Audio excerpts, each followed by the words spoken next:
Hey guys, how you doing? So Dan from Trading with Dan here. So I am going to do a video right now about why well, some of you guys are saying that the fees are really high from holding like long oil trades, or they're long the USO, the US oil fund ETF, and they're not and it's not tracking the oil price, etc, etc. So I'm just going to explain to you guys why these fees are obviously ridiculously high, and basically the issues that you will have if you go long oil and then just hold that position in this market. So obviously, as you guys all know, oil has basically collapsed down here to like, it bottomed out around $20 a barrel. President Pump came out and basically just made up some stuff about how he'd been talking to Putin, and they'd been talking to Mohammed bin Salman, basically MBS, the guy that runs Saudi Arabia, the Crown Prince of Saudi Arabia, that obviously runs Saudi Aramco. So they have managed to pump the price of oil a bit. So yeah, some of you guys got positions on, and obviously you're you're getting charged like big overnight fees, and etc, and yeah, and it's annoying a lot of you, and I guess maybe some of you don't quite understand why. So I'm going to explain that to you. It's a pretty simple concept of what's going on. So basically, oil is different to like, say, if you're trading like a share of Apple or something, because oil is a commodity that gets used in the world. So it's not something that can just be digitally swapped like a share of Apple can, for example. You have to actually hold, store, transport that whole actual barrel of oil, because that's what the oil futures markets are. They are for hedging, basically oil exposure, or speculating on it if you wish to, or trading it. So basically what you have, let me see if I can find this first one.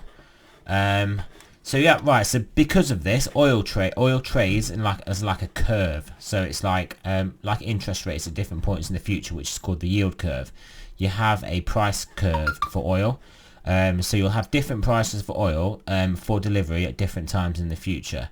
And normally how it works is oil that is delivered in the future is cheaper than what the oil price actually is now, which is called like the front month or the spot price.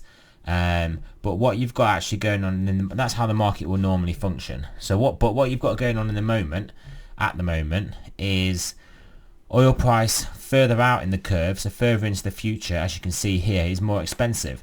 So the current month, forward month, basically May 2020, the price is $24.55.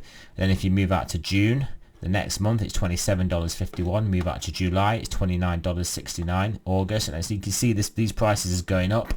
So if you were buying oil now at say when it was $20 a barrel, it would have to go up by basically more than what the next month rollover price is for you to then actually make any money. The next month's curve price, so for you to actually make money. So that is why you're getting charged the big fees, because you're basically in essence getting charged a sort of rollover cost. Otherwise, if you could, it was so simple to do. You could just buy the oil now for $20, not care, just think you can sit and hold on to it. There's no carry cost of it. This is what people think. There'll be no carry cost of it. I'll just sit with it in my account, long $20, and then I'll just cash out $100. But I mean, clearly you can't do that. If you buy a load of oil at $20, that is oil that has to be, someone has to store it, and yeah, that's basically cost money. So that money then has to be factored in to the price in the future, that storage cost. And then because what we've got at the moment, we've got it's basically called a super contango, which is basically contango where prices on the front month are lower than the further out. But because it's so extreme at the moment, this contango, it's called super contango. So in effect, storage is basically running at a premium, because storage, if you own an oil tanker, someone can rent your oil tanker, fill it up with a load of oil, basically paying the price it is now, or price it was, say $20, knowing that further down the line it's higher. So they've then gotta pay the oil guy some money, and then it still be higher in the future to then actually make a profit from that position. So that's the same when you hold the price, hold the oil in your trading account. In the future, that price has to be higher for you to break even. So this is how the oil curve would normally be. So each one of these is a month. So there's a slight contango here, but obviously it's mainly backwardation, which is when the price is further out or less.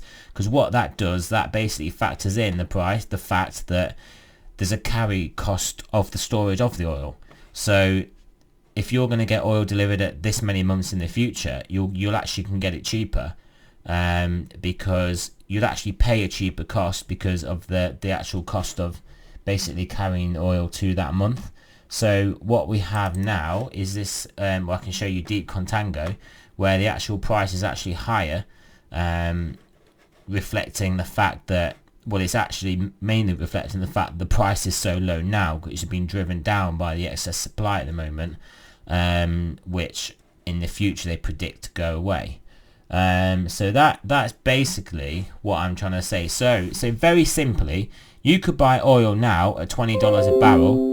The price of oil could double over, say, the next 4 or 5 months, and if you're just keeping running that spot price position, getting run over into the next month, rolled over, you could actually lose money even if the oil price doubled.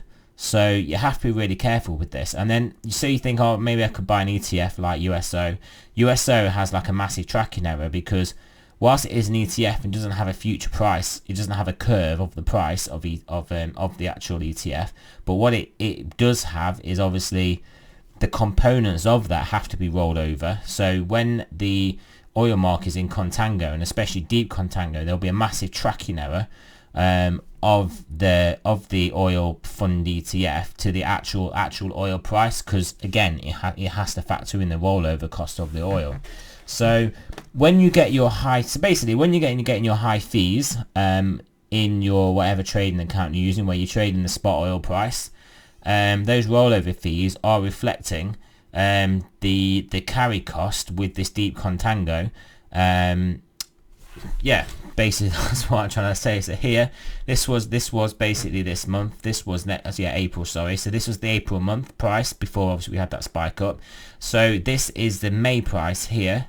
So which means oil would have to be over basically about $24 before you'd actually be in a profit on the position, bearing in mind oil was only at 20. And I know we had a big spike up, a big 5% spike up in the price of oil, which is massive. So obviously if you're long oil at spot and you get a move that big, you are going to make money.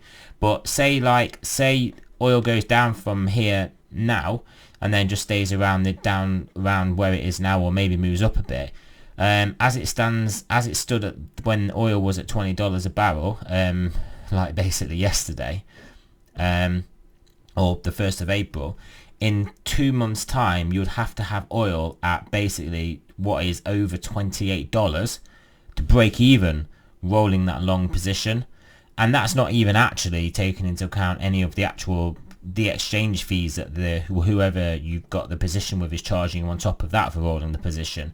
I mean, this is purely just the actual price in the market that it is higher. So if you did buy that 20, you would have to actually have it over 28, which is not even over 28 now, within 2 months for you to actually make money in that position. So I hope that does explain the concept of basically deep contango and the effect it has over with the rollover of a spot oil position on the front month.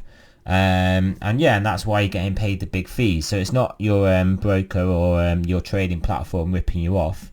It literally just is a function of the market. And then if you think about it, it's pretty sensible. I mean, you can't just put on a big position at $20 and just think, well, I'm not going to sell this until it's higher and I can hold it as long as I want, because that clearly you're clearly then buying oil at $20 and holding it but not actually having to physically store it. And obviously it has to be physically stored if you're buying it at that price now.